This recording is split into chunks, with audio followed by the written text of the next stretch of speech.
உடனடியாக அனுமதி கிடைப்பது கிடையாது. மீண்டும் அதிமுக ஆட்சி உங்கள் துணையோடு அடுத்த ஆண்டு நடைபெற்ற சட்டமன்ற தேர்தலில் வெற்றி பெற்று ஆட்சி அமைந்தவுடனே இந்த கட்டணத்தை எல்லாம் மக்களோடு ஆலோசித்து உங்களுக்கு சிரமம் இல்லாம கட்டண நிர்ணயம் செய்யப்படும். அதோட இந்த சொத்து வரி கேட்க வேண்டியதே இல்லை. இன்றைக்கு நகராட்சி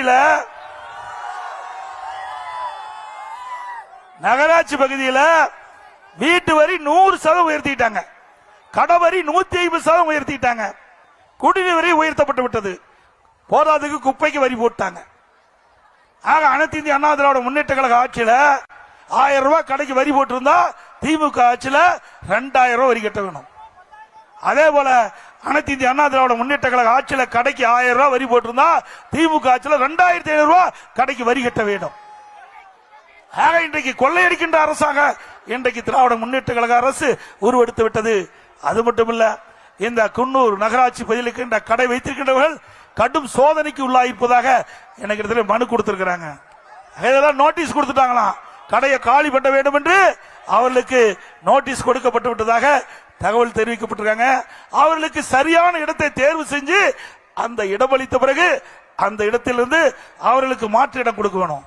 அதுவும் அந்த வியாபாரிகள் எந்த இடத்துல இடம் தேர்வு செய்கிறார்களோ அந்த இடத்தை தேர்வு செஞ்சு அரசாங்கம் அவர்களுக்கு கடை வைப்பதற்கு நில ஒதுக்கீடு செஞ்சா அது அந்த கடைக்காரர்கள் அங்கே விற்பனை செய்ய முடியும். பொதுமக்களுக்கு சௌகரியமான இடத்துல கொடுக்கணும், கடைக்காரருக்கும் சரி சாதகமான இடத்தை அவர்கள் பொதுமக்கள் வந்து செல்லக்கூடிய அந்த பகுதியை தேர்வு செய்து இந்த அரசாங்கம் அந்த கடைக்காரர்களுக்கு அந்த கடை வைப்பதற்கு இடத்தை ஒதுக்கி தர வேண்டும் என்று அன்போடு கேட்டுக்கிறேன். அவர்கள் கொடுக்காவிட்டாலும் அண்ணா திமுக ஆட்சி மலர்வது உறுதி. இந்த குன்னூர் நகராட்சி பகுதியிலே நகராட்சியில் உடைய கடை வைத்திருக்கின்றவர்கள் பயப்பட வேண்டியதில்லை. அண்ணா திமுக ஆட்சி மலர்ந்தவுடன் உங்களுடைய விருப்பப்படி நீங்கள் எந்த இடத்தில் தேர்வு செய்கின்றீர்களோ அந்த இடத்திலேயே மாற்று இடம் கொடுக்கப்படும் என்பதை நேரத்திலே தெரிவிக்க விரும்புகின்றேன்.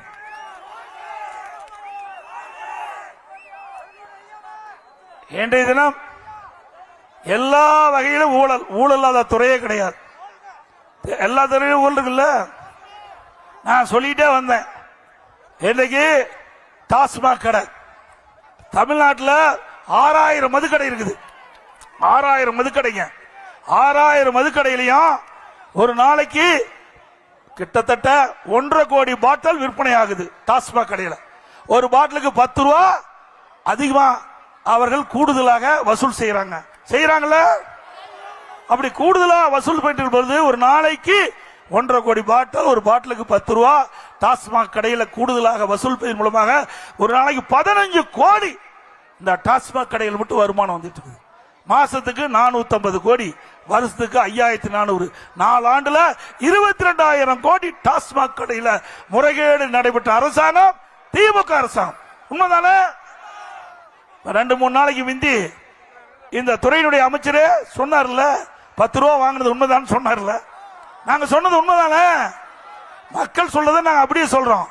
கீழே இருக்கின்ற மக்கள் என்ன எண்ணுகின்றீர்களோ அந்த எண்ணத்தை நாங்கள் அறிந்து அதை உங்களுக்கு திருப்பி சொல்றோம்.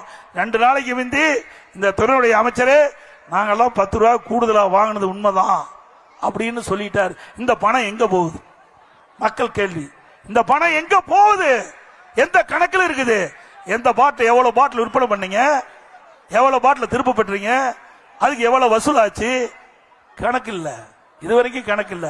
அண்ணா திமுக ஆட்சி மலர்ந்த உடனே இதையெல்லாம் தோண்டி எடுத்து இந்த டாஸ்மாக் முறை கண்டுபிடிக்கப்பட்டு இதில் யாரெல்லாம் சம்பந்தப்பட்டார்களோ அவரெல்லாம் நீதிமன்றத்தின் மூலமாக உரிய முறையில் சட்ட நீதியாக தண்டனை பெற்று தருவோம்.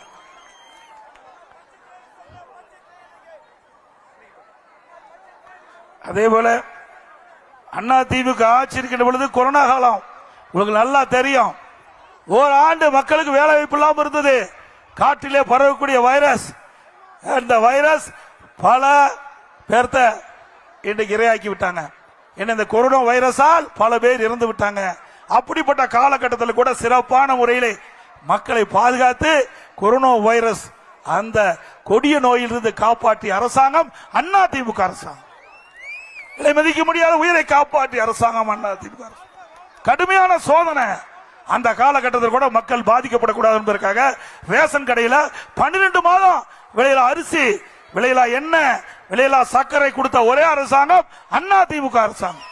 கொடுத்தோம்ல, பணம் கார்டுக்கு 1000 ரூபாய் பணம் வேற கொடுத்தப்போ.